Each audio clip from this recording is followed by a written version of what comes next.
I just figured it out. Okay, you all should be able to hear me very soon. Should be able to hear me There we go. very quick, very soon. Okay, cool. Figured it out. There we go. Bam. Very soon. Gotta mute. Okay, everybody. I'm so sorry for this delay.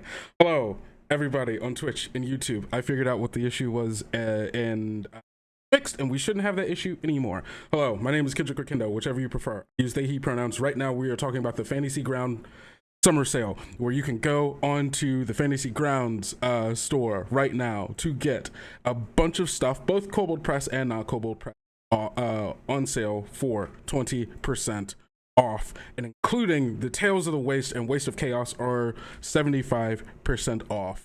And yeah, you could just go, you could go do it. Thank you all again for being so patient with me. Figure out this new setup. I'm just gonna put links to the Fantasy Ground website so you can go check that out for yourself. Really cool, really good. There's a bunch of stuff here, and of course Fantasy Ground has a bunch of products spanning, you know, Kobold Press and 5e, but also a bunch of other games. So right now, I believe the sale is from today. It is June 27th, so it's from yesterday all the way into July 11th. So you've still got a couple of weeks if you're waiting for a paycheck or anything like that, and you want to go to Fantasy Grounds. I'll take you to a Fantasy Ground, and it's this one. This is the Fantasy Ground that I'm taking. Cool. So that's that on that. All right, what do we have next? Next we're talking about the free Tales of the Valiant organized play. Now, this is for people within the Kobold Press Discord, and if you are not already part of the Kobold Press Discord, maybe you should be. Maybe you should be, because there's a lot of, there's always amazing conversations going on there. A lot of people together to play games and all of that good stuff. But also, specifically now, and for the next couple of weeks, we will be having organized play in the within the Kobold Press official Discord, where you can play the what was it that just came out for free RPG Day. If you missed out on being able to play our free RPG supplement, which was gosh, my brain, there's so many things in my brain right now. It was Shards of the Spellforge. Yes. Okay. Bam. I got there. Shards of the Spellforge. Thank you, Myth Epic Weaver. If you want to, find a table to play Shards of the Spellforge, be able to play Tales of the Valiant potentially for your first time, since PDF's out and all that good stuff. You can go do that. You can go do that right now. And I'm gonna put a little invite to the Discord just in case you're not already in. But this will, basically give you access to everything in the Kobold Press Discord. If it's announcements, a space, all your favorite Kobold Press stuff, and also the ability to play with some of GMs and some of the amazing players that are also in the Discord. So go, yeah, that's that on that. Whew, sorry, I was a little flustered starting up because we had all those issues, but you know what? I feel like I'm on a roll now. Speaking of a roll, how about we talk about Roll for Initiative? If you didn't know, Roll for Initiative is an actual play series, a mini series. I think there are going to be 5-6 episodes in total. I don't remember the full count, but it is being held over on Forest Valkai's, I believe. Force YouTube. There are 3 episodes out right now, and they are raising money for a good cause. I'm putting the links to the playlist, so if you want to go, you definitely should. But they are raising money in support of Doctors Without Borders. And they had a goal of trying to raise $5,000 for Doctors Without Borders, and they've already blown past that goal. Let's see if there's a way for me to figure out how much they've raised So I think they've raised close to $8,000 in total, which is amazing, absolutely amazing. We'd love to see it, and we also get to see them play Tales of the Valiant as well. You get to see it in practice. They've put so much work into the set, the costume, and bringing Tales of the Valiant to life for this game. So you definitely should go check that out. It's a great time. There are 3 episodes out right now, each of them like around like 2.5 hours, I want to say. Maybe a little less. Okay, let's look. Episode 1 is 2 hours 22 minutes. Episode 2 is 2 hours 20 minutes. And then episode 3 is 1 hour 41. So that one's a little shorter, but it's got some of, you know, some of the greats in there. It's Ginny D, KP, Cadiosaurus.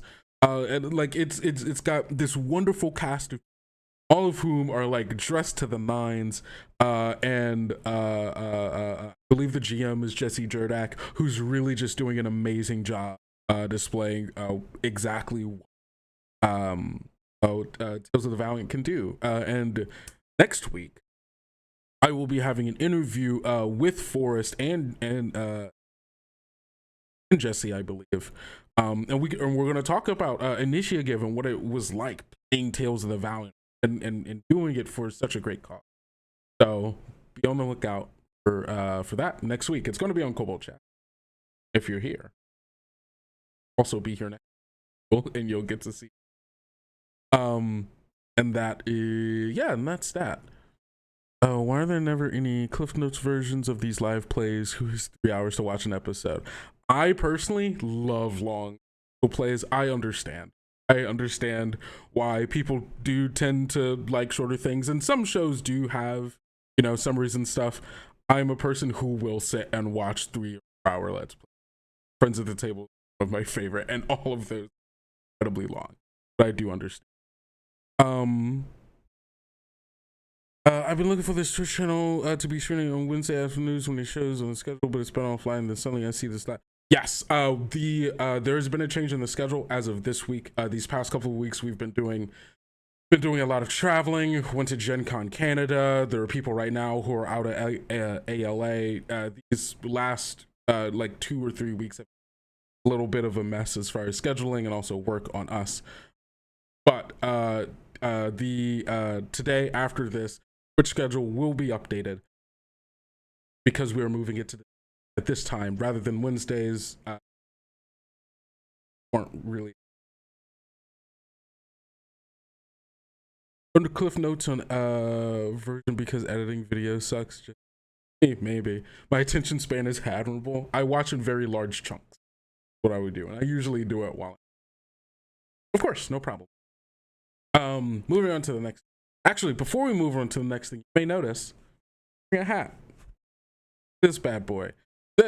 My mic is fading in and out again. I might just need to make sure that I'm actually talking into my mic properly. But thank you. What was I saying? This hat. Look at this hat. You see that cool hat? This is a Kobold Press hat. You can go get one of these bad boys over on our TeePublic page, where the rest of our let's take a look at that. Let's take a look at the TeePublic page, because we have so much merch on here, and I think it doesn't get talked about enough. Personally, just because I don't know, I think merch is cool, and people like merch typically, and I'm one of those. You can go over to our TeePublic page, which I will put the link and all of these things.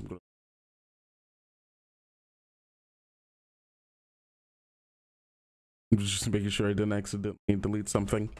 Can I show you the back? Yeah, so they come in 2 types. They come in this is the trucker hat, but they also do have dad hat version of it. Hold on, I can click on one of these bad boys, and so you can see, you know, there's the trucker hat, and then there's the dad hat, and they come in like a very wide variety of colors in both styles.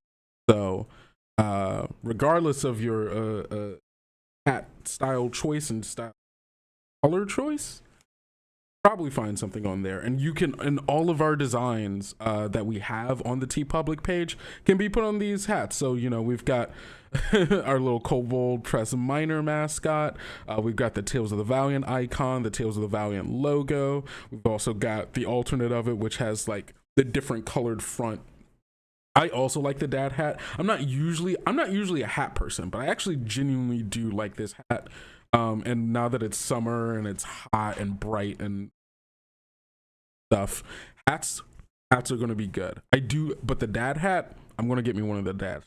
I want the specifically. I want blue logo Kobold press with dad hat in black. This is my kind of hat.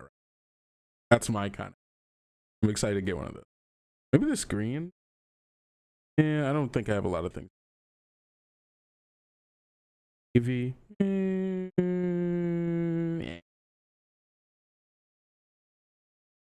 I'll think about it. I'll have to think about it. But there are a lot of choices, as you can.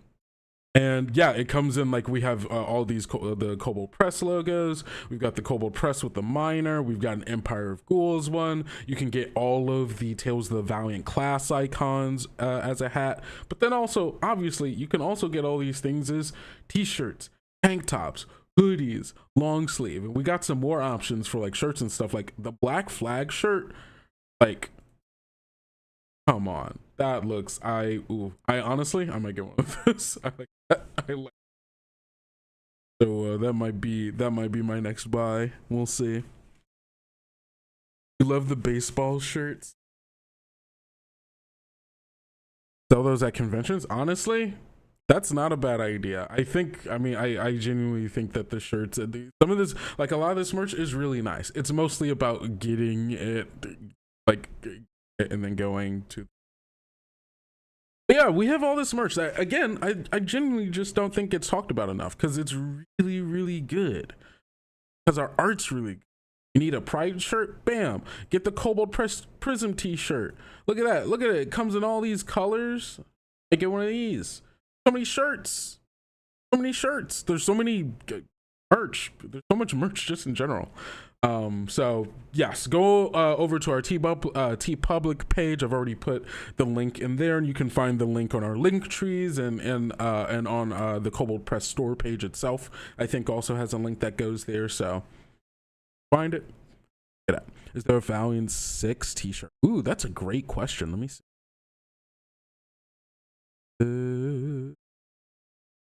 Ooh, but this is our film hero. Oh, ooh. Really like that. Yeah, no, we should get one of the Valiant 6. Thank you for mentioning that. I'll toss that to the people that, because that'd be a really good tee. Good idea. All right, next up, we are talking about the Kobold Press blog, The Monster. Now, you all know me. For those of you who know me, you know me. I love our blog. Our blog is great.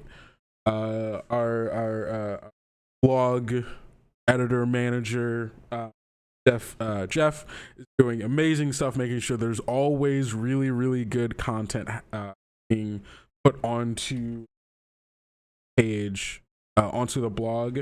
Yeah, Jeff's a great guy. And today, the article we're going to read right now is by another Kobold Press staple, Mike Wellham, who also does amazing work. And this one is about mixing monsters together, taking aspects from some monsters, putting them on another monster, creating like a chimeric mix of them. And it's a great way to like come up with new ideas for monsters, challenges for players. Get your little monster freak on, whatever it is you want. And today's one is about putting wings on things that should stay on the ground, which is horrifying in many ways. But yeah, let's take a quick look at this. So, intelligent alien creatures such as aboleths, as well as the occasional mad wizard or capricious deity, enjoy tinkering with creatures to make them more suited for their environments, or just as a thought exercise. Then, the PCs have to go out and fight things like owlbears or chimera. Wings on kobolds are great, though. I agree. Wings on kobolds are great. Making gargantuan monsters rock. That's good. Doesn't it make you want to get in on the action? Monster Mix crosses two monsters from Tales of the Valiant Monster Vault and creates new horrors that combine elements from the original creatures beyond just shuffling their component abilities. This time, things that fly crossed with things that should never. So we're taking a look at the Heat Worm. Scales cover this massive blue-white centipede. It defies gravity thanks to two sets of draconic wings matching its horrific blend. Heat worms mix wyvern and remoraz attributes, largely favoring the insectoid side. However, the wyvern adds the ability to fly awkwardly and a poison sting. Endless hunger. Because their flight takes considerable effort, heat worms spend most of their waking hours hunting for food. They rely on the surprise granted by their additional avenue of attack to slaughter unsuspecting prey before they can reach. When faced with determined resistance, heatworms nosedive into the ground to protect. Horrifying, and I can already think of all of the many ways that you could implement, you know, a surprise heatworm attack, or like a village that's having to deal with a heatworm. So like, bam, that's quest material, you know. Farmers trying to like let their animals out to graze only to get attacked by this giant worm with draconic wings is genuinely terrifying. It's a CR10, a huge monstrosity with an armor class of 16, hit points at 196, a speed of 30, a walking speed of 30, a burrow speed of 20, and a fly speed of 20. Perception is 11 and stealth is 15. That's incredibly stealthy for a huge worm with wings, honestly. Winged giant spiders, your language. I do love winged giant spider. I love spiders. I love spiders, and add wings to them and you're just making them better. Oh gosh, what has it got? Okay, so stealth at 15 is kind of wild. Hello, Hawkeye. Resistant to cold damage, and it also has monstrosity. This is a thing that a more general resilience that's been added for monster vault. So its strength is +9, dex at +1, con +8, intelligence -3, wiz +1, and charisma -3. It's only kind of strong. This is good. This is, you know, it's got a +9 strength. This is like a Tarask that can fly. Yeah, a little less world ending, but this is kaiju material for sure. This is giant monster material for, you know, if you're running like a monster slaying campaign or something like that. Or like a monster hunter campaign, this very much feels like something that could be in that. It's got a bite, +9 to hit. It's got a reach of 10. Oh my god. 68 +5 piercing damage plus 2d6 fire damage, because you can't forget this is also a Remoraz, so it does have, you know, that additional fire in its back. If the target is medium or smaller, it must succeed a DC 6 dex save or be swallowed. Swallowed creature is blinded and restrained. It has a total cover against attacks outside the worm, and takes 3d6 acid damage and 2d fire damage at the start of the worm's turn. Oh, this sucks so bad. And like it would suck to be on the receiving end of this. This is really cool. Also, I like that it does acid damage and blood damage.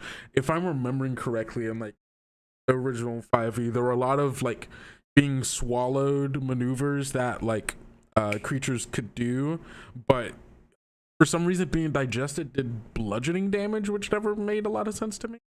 I could be wrong on that, but I feel so. Yeah, so you're just dying there. You're taking on average 17 damage a turn, and you're blinded and you're restrained. If the worm takes 30 damage or more in a single turn from a swallowed creature, the worm must succeed on a DC 18 con save at the end of that turn or regurgitate all swallowed creatures, which fall prone in a space 10 feet of the worm. If the worm dies, a swallowed creature is no longer restrained and it can escape from the corpse by using 15 feet of movement at prone. Okay, that's cool. So you either got to kill it or deal 30 damage or more in a single turn. Which, you know, this is a CR10 creature, so by the time you're fighting this, that's probably not the worst. Like, that's doable. That feels very doable. Reminds me of some massive Final Fantasy boss. Yeah, it kind of does have that vibe, for sure. It's Stinger, plus 9 to hit, reach of 15 feet, reach of 10 feet while flying. Okay, that makes sense. Or while it's flying. It does 4d10 plus 5 piercing damage. Oh my god, that's so much. Oh, can't forget the 4d6 poison damage on top. It's also got a new ability, Flying Rake. 5 or 6. Recharge ability, the worm flies in a straight line up to twice its flying speed, so I think that's 40 feet. Each creature within 5 feet of the worm as it flies must make a DC dex save, taking 4d6 slashing damage on a failed save or half a.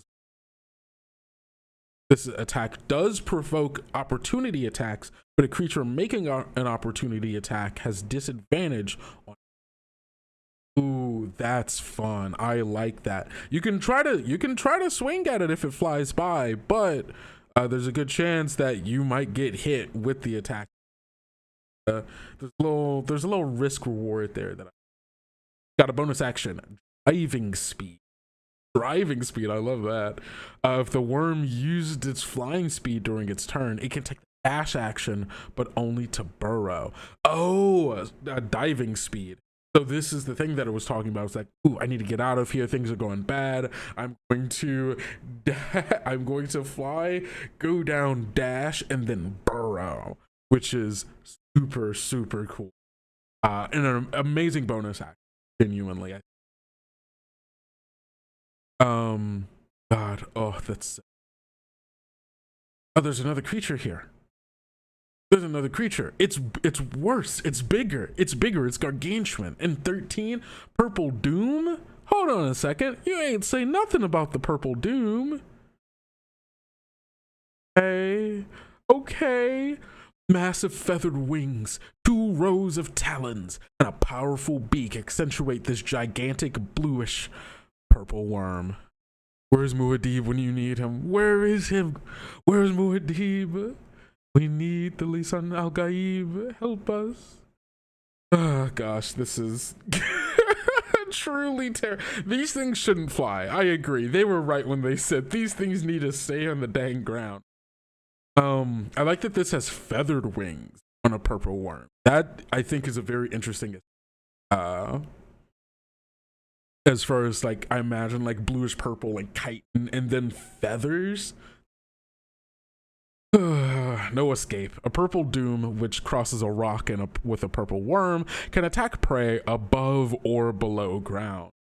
They are also weak tunnelers. With a beak in place of powerful teeth, purple dooms can't penetrate solid stone when burrowing. They use their talons to aid their digging when they don't otherwise use them to grasp. Oh boy. Oh boy. Okay. Purple Doom is a CR13. Gargantuan monstrosities, natural armor of 17. 255 points. A burrow speed. Excuse me. Land speed of 30, burrow speed of 30, fly speed of 30. Perception 14, stealth 10. And it even has 10 stealth.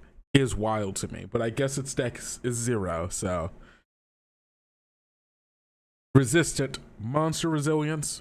Oh, monstrosity resilience. Oh, was that on here? Oh my god, we completely missed this part. I say we, it was me. That was not you all's fault. I failed you. I'm gonna make up. Going back to the heat worm, the clumsy flyer. So it's got clumsy flyer, which means the heat worm makes an easy target when it's aloft. Ranged attacks targeting it while it flies are made with advantage. Okay, that's great. That's great, actually. It's also got heated body, so a creature that touches the heat worm or hits it with a melee attack while within 5 feet of it takes 2d4 fire damage. And the monstrosity resilience is that the heat worm is resistant exhaustion and to the frightened condition. So going back to this, the purple doom also it's a tremor sense of 60 feet, so it doesn't need eyes, don't need ears. It can got earth bending. It learned from the what were they, the badger moles. No save, you just take that damage. Yeah, no, it's hot. It's hot. That's yeah, the heated body ability is kind of feels a lot like the aura abilities from 4th edition. There might have been also in 3.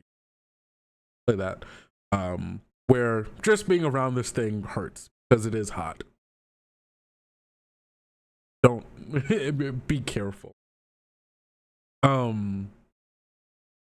Clumsy flyer. Oh, so okay, so okay. It's got the purple doom, has a +9 strength, +0 dex, +10 con, -4 intelligence, +4 wisdom, plus nil charisma. It is also a clumsy flyer, so while it's flying, you have advantage on those attacks. It also has monstrosity resilience, meaning that it is resistant to exhaustion. Got multi-attack, which is great. You can you can make a attack with 1 stinger attack or 2 talents. What does it look like?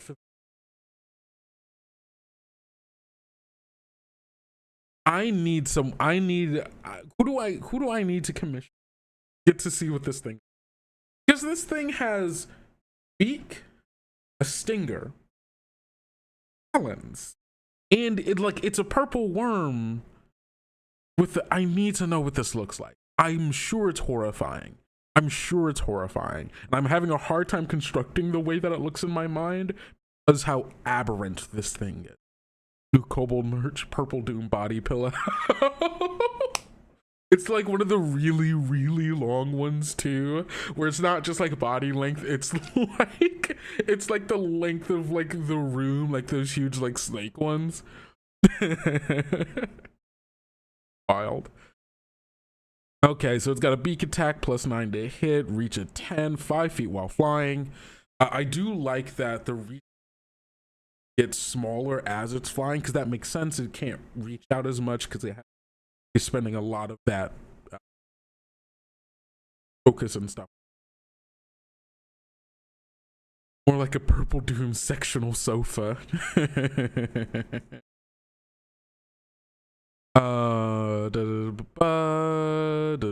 was I? Where was I? Okay, so the beak does 68 +9 piercing damage, or on average 36. 36. And then the stinger attack +9 to hit. Similar reach to the beak. It does 3d6 +9 piercing damage, and the target must make a DC 19 Constitution save or take 10d6 poison damage on a failed save, or half as much damage on a success. So with a singular stinger attack, you're looking at on average 54 damage. Am I right on that? That's what, 40? Yeah, 54 damage. 54 damage just with the stinger. You get multi-attack, so you can use the beak, which does another 36. So what at that? So you're looking at potentially on average per turn, this thing is dealing. What did I just say? That was 54. 54 plus 36. That's 90. You're looking at on average 90 damage. 90 damage a turn.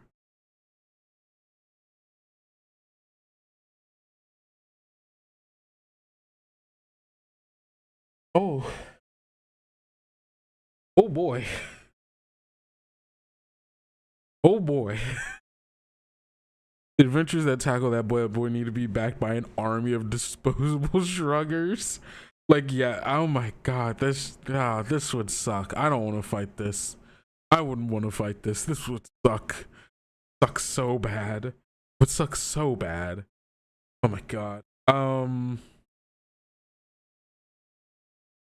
Let's talk about the talons, because it gets 2 of those attacks potentially, which may or may not be better or worse. Let's see. +9 to hit, reach of 5 feet, 1 target, 4d6 +9 slashing damage. The target is grappled on a hit. The escape DC of that is DC 16 if it is a large or smaller creature. Until this grapple ends, the target is restrained. The Purple Doom can grapple up to 2 targets with its talon. Got 2 of those bad boys. Oh wait, there's more. Yeah, can they be charmed? Yes, I believe they can be charmed. There's no reason why they shouldn't be. In fact, the charm spell in Tales of the Valiant, if I'm remembering correctly, no longer specifies the type of creature that it is. I can go check that right now, actually. Let me make sure that that the thing that I said, so there's no longer like charm person and charm monster. I believe there is just a charm spell that also works on creatures that are not human. I want to pull up the player's guide, make sure the thing that I told you is in fact the truth and not a lie that I've just without my knowledge. I've played as Zalbakar Andrialix, also known as Zal, one of the Valiant Six, him on multiple occasions, and he has a charm that I've used on like Mechadron stuff, I believe. That is the case. Let me check on that. I'm going through the spell list right now and see. Charm, yes. Okay, the charm spell pressures you under its weight. Meet my little friend. It's a purple dude. You attempt to charm a creature that you can see within range. Okay, yeah, you attempt to charm a creature. So yes, you could use the charm spell, but I don't think it. You would probably have to use enthrall, is my guess, if you wanted to actually that you want, or maybe creatures of your choice that you can see within range have to make a wisdom save. Target automatically succeeds. If it can't be charmed, it doesn't. On a failed save, target affected by this spell until the and you can use your bonus action on each of your designate a direction that is horizontal to you. Each affected target must much of its movement. Target isn't compelled. So all of these charm spells, all of these enchantment spells, definitely can be used. Purple Doom. So keep a lot of these in mind. You can try. Its wisdom is it's wisdom. Why does it have a +4 wisdom? I guess for perception. That's I was gonna say that it didn't have high wisdom, but I was that's let's see. Oh yeah, crush. If the Purple Doom is flying, suddenly it can suddenly crash to the ground. Each creature in the Doom space and each creature grappled by the Doom when it lands must make a DC 19 Dex save. On a failure, a creature takes 45 on average or 10d8 bludgeoning damage and is stunned until the end of its next turn. On a success, a creature takes half the damage and isn't stunned. A creature grappled by the Doom has disadvantage on its save. The Doom must succeed on a DC 19 Dex save or take 5d8.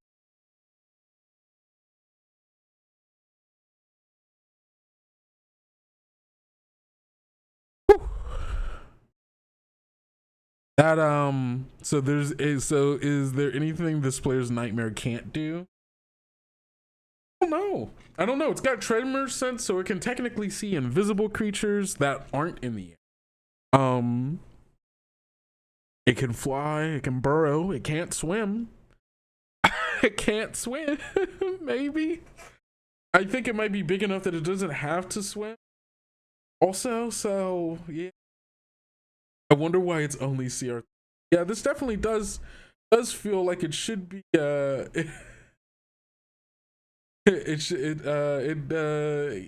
CR13 feels a little light.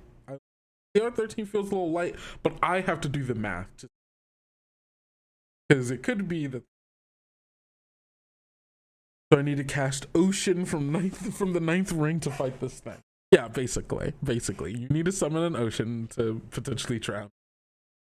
The last thing it has is Tossed Prey, which is a bonus action. Love seeing bonus actions monsters. Maybe not this one. Maybe this one had enough, but we'll. The purple doom throws a creature. It is grappled in one of its. The creature takes damage as if it fell from the doom's height plus 10 feet. So you get thrown. The doom can target another creature with the thrown creature, making a melee ranged attack. That was supposed to just melee ranged attack doesn't. That's funny. With a +5 bonus. On a hit, target takes half the damage of the. There must be some kind of vulnerability. Is there? It's got Tremors. It's got Monster Resilience, which is only exhaustion and frightened. So, it does attacks against it while it's flying. Do you have advantage? God, it's got a high armor class. I guess 17 is like this, but it's decent armor class. Its intelligence is low, so any intelligence based saving throw good. Its charisma is only +0. It's +0. No, there's that. All you have to do is make it fly over you. Perfect. Yeah, so and then it crushes you beneath it. It's also gargantuan, so it's so big. So big. Yeah, this feels terrifying in a way that is hard to quantify. Should be flicked prey with the PW manifests a monstrous sized mage hand that places its middle finger and thumbs and flicks the target. Find a spell that deals damage with. I mean, there are a lot of them that deal like psychic damage. Are those insane? Enter wisdom. I tragically don't know every.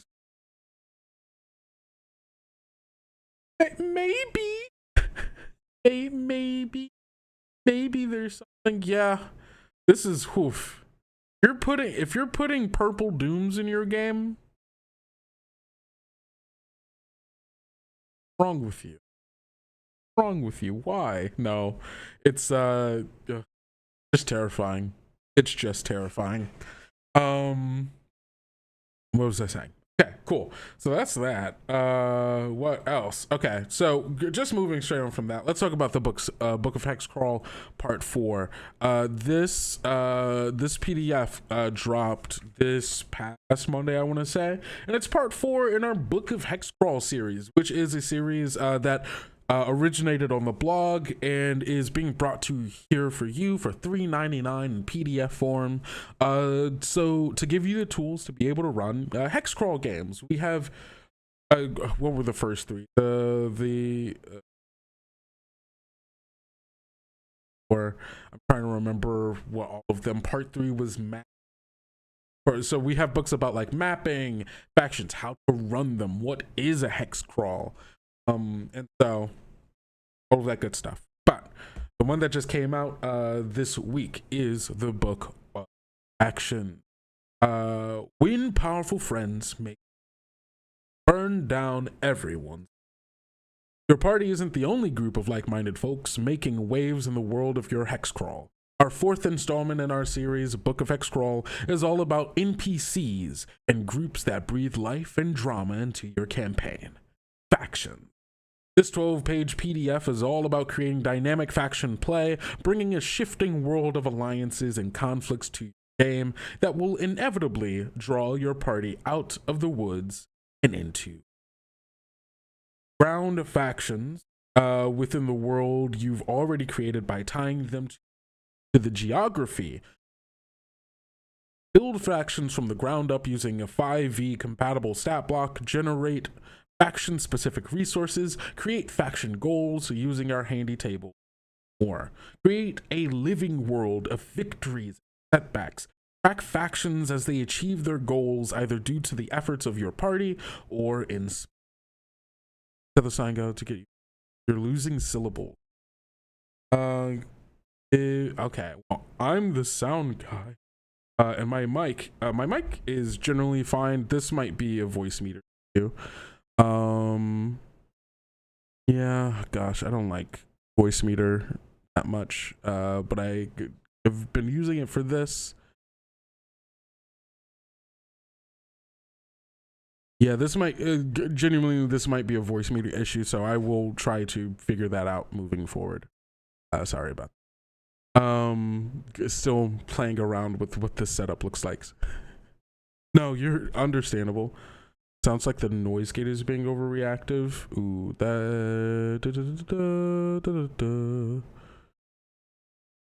let's see. Yeah, I see what you're saying. Because even this is a little.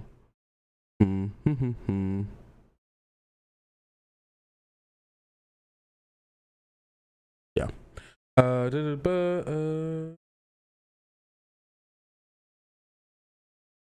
Yeah, I will have to play with those things in the near future. But thank you for letting me know. Voice meter, why do you suck? Bing on. Might do this. Hey, there we go. Okay, now you're just getting my mic now, or at least you all are in on Twitch and stuff. So hopefully that is better. What was I saying? Oh yes, we were reading this. Bam. Okay, cool. Okay, awesome. Yeah, okay. So it's a voice meter issue. Thank you. I will figure that out. This 12-page PDF is all about creating dynamic faction play, bringing a shifting world of alliances and conflicts to your game that will inevitably draw your party out of the woods and into adventure. Ground factions within your world that you've already created by tying them to the I read this. Create a living world of victories and setbacks. Track factions as they achieve their goals, either due to the efforts of your party or in spite of them. With Book of Hexcrawl 4 factions, it's not just the wilderness that can kill you. It's the politics too. Love this. And this seems like it'd be a good yes. Is it a good resource for hex crawls?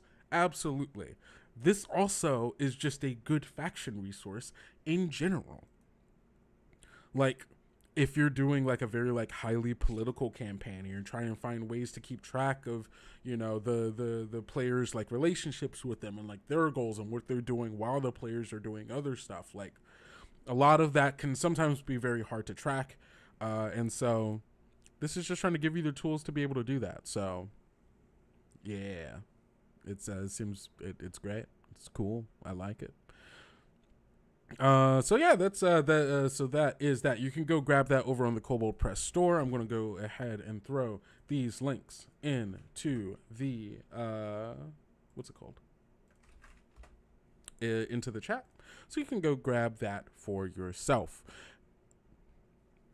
Excuse me. Where are we at? We are 3 minutes before the end of the hour.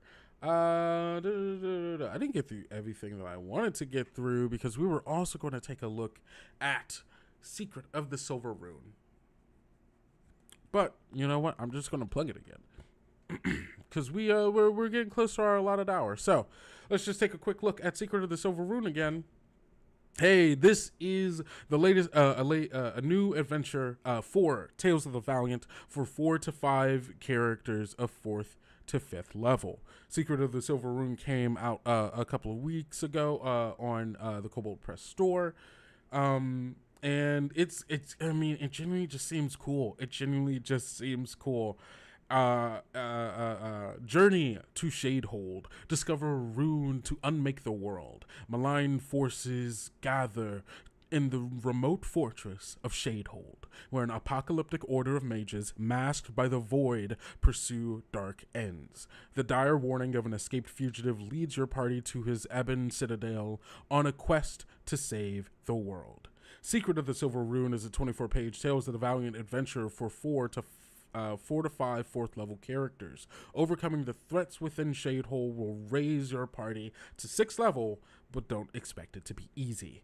This adventure features new Tales of the Valiant monsters, including Twisted Witness of the Yawning Void, and powerful new magic items like the Monocle of Arcane Detection and the handy ever-smoking bottle. Cut through the corrupt wilderness, battle an apocalyptic cult, and drive back the void. Be bold, be brave, be valiant. Oh, this is so cool, and I genuinely wish I had the time to actually flip through it, because it seems so cool. It seems so cool. Dark ends with slaw and mashed potatoes. Dark ends with slaw and mashed potatoes. My favorite kind of barbecue. Evil. And if you can, be an owlbear. If you can't. And if you can, be an owl. I mean, being an owlbear just sounds good, just like in general. You know, it sounds like just like a good time. I want to be an owlbear. That'd be nice. That'd be real nice.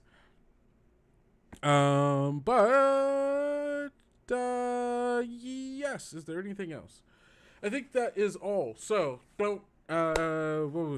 Just a quick recap. Don't forget to go check out the Fantasy Ground sale. Everything is 20% off, but the Waste of Chaos and Tales from the Waste 75% off. You can go grab that right now over on the Fantasy Ground store. That sale goes from now all the way until July 11th, so you still have a couple of weeks to go grab that. If you're not already in the Discord, join our Discord. Not only can you be here for Kobold Chats there in the Discord, but you also get to,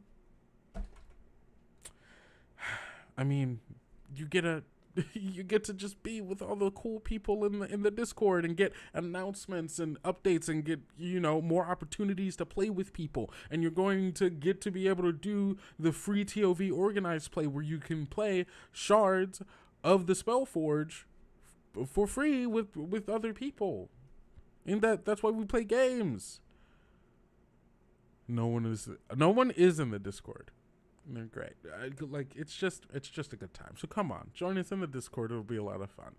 And then go check out Roll for Initiative. Their episodes come out every Wednesday. So episode 4 will be coming out next Wednesday, and then hopefully we'll be having my interview with Forrest and Jesse, talking about what was it like to make it and be in it, and what they were excited about Tales of the Valiant for, and all of that good stuff. So it's going to be a lot of fun.